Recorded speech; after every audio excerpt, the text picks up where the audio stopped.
Goed, kom ons kyk nou na figures of speech. So figures of speech is figurative language. So we don't use something literally, but it's like we in poetry and things like that. So in Afrikaans is dit beeldspraak. So dit is 'n beeld van iets. Dis nie die regte ding nie. Okay, so hier is 'n paar waarna jy kan kyk. As daar ander is wat jy ook moet leer, kan jy dit ook vir my stuur of jy kan kyk net in jou notas. Maar hierdie is van dies wat ons gereeld gebruik. Okay, so 'n simile. So ek het altyd gedink dit lyk soos die woord smile, maar nie heeltemal nie. Dis die woord smile met nog 'n ekstra i by. Simile. Okay, so simile has the word like in it or the word as. So we're comparing two things and we are saying that the two things are similar. So she is beautiful like a rose. So she isn't a rose, but she's like a rose. Okay, a metaphor is also a comparison. So we're also comparing two things, but it's a direct comparison. We're doing it directly. We're saying is. So we can say he is a shining star. Or we can say she is a rose. Wat dan beteken sy is soos 'n roos, sy is mooi. She is a rose. So we just take out that word like. Or instead of saying she is as beautiful as a rose, then we just take the as out. And then we say she is a rose. Alright, then personification. So jy kan dit so lees. Personification. So we make something into a person. We personify. Okay, so we're taking something that doesn't have, that's not human, and we're giving it human things. So here our example is, the fog comes on little cat feet. Okay, so the fog, jy ken mos fog, daar by die Weskus kry mens fog. Mis, so die mis kom in op klein katvoetjies.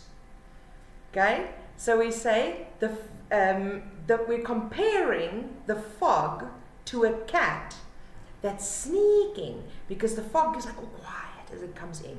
So it's like the fog is compared to a cat sneaking. So we don't say weet jy wat, dis is in daai, ek weet nie of jy al video's gekyk het van die gedig Huiskat nie, maar dit is soos dit. Ons het gesê, die kat lê in die son en suig dit op. Maar die kat kan nie die son suig nie, so ons personify. So dit is, ons gee dit iets wat soos 'n persoon is. So that is personification. Okay, and then this one, I'm also not 100% sure if you need to know this, but apostrophe is, so look here at the bottom. So if you say do not, you can shorten it to say don't. So that little green thing there is an apostrophe. Okay, you know that, right? So an apostrophe in figurative speech means the same as this apostrophe here. This apostrophe in don't tells us, by the way, we left out a letter here. We've got the D and we've got the O and we've got the N, but we left out this one, and then we've got the T. So apostrophe in literature is exactly the same thing. We're talking to someone, but they're actually not there. Okay, so we can say, for example,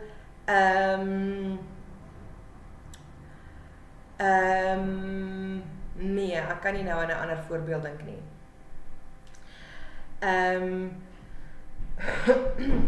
Maar dis soos, so in hierdie geval, ja, so apostrophe is as ons of iets uitlos, is as ons iets uitlos. Iets is, of ons praat van iemand, maar hulle is nie daar nie.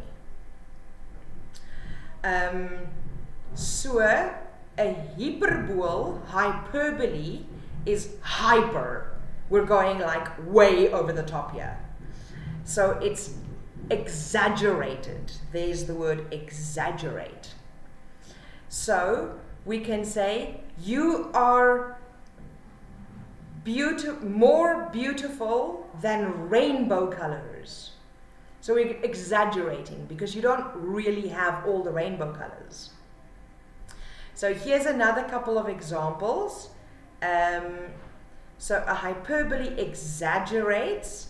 Like if you say, I've been waiting for hours. You haven't really been waiting for hours, but it feels like it. Okay, and you can say, this is the best invention ever. But obviously it's not really, whatever you're talking about. I think maybe something like the wheel might be the best invention ever. So we're exaggerating. And then a euphemism, onthou daai PH in Engels is 'n F, euphemism. Euphemism. Okay, so instead of saying he's lying, we can say he's telling a tall tale. Or the one that they've got here is not really that very South African, but we can say he told us a cock and bull story. So he was lying. He was talking about the rooster and the bull, and please, like that ever happened. Okay, and the other one we've got here is he died, but we don't want to say that because it's something that often euphemisms are about things we don't really want to talk about, or that's sore to talk about, or that's like, oh, you can't say that in public. So he died, we can say he passed away, or he moved on. So things like death, that's hard to talk about, has a lot of euphemisms. So here, the example that they've got, Aslam is very plain. So instead of saying, ooh, he's ugly, we can use the word plain instead. Oh, that's very plain. Okay, so both of these two, hyperboles and euphemisms, you can use in poetry, or we can use them in advertisements. So often when we have advertisements, we use hyperboles because we want to say how incredibly awesome our product is so that you want to buy it. Or if the thing we're selling is like second-hand and it's not quite that good anymore, we can say it's well-loved. I'm selling a well-loved couch. Then you're like, I don't want a couch that someone else loved well. So that would be, it is old. We can say it is well loved. Okay, so ons kry dit baie keer in advertensies hierdie twee. Ja, so dit is die figures of speech. Weereens, as daar van dit is wat jy moet leer wat ek nie oorgegaan het nie, want elke skool doen gewoonlik hulle eie keuses hiervan, afhangende van watter handboek hulle gebruik, en partykeer haal die juffrouens sommer goed uit die handboek uit.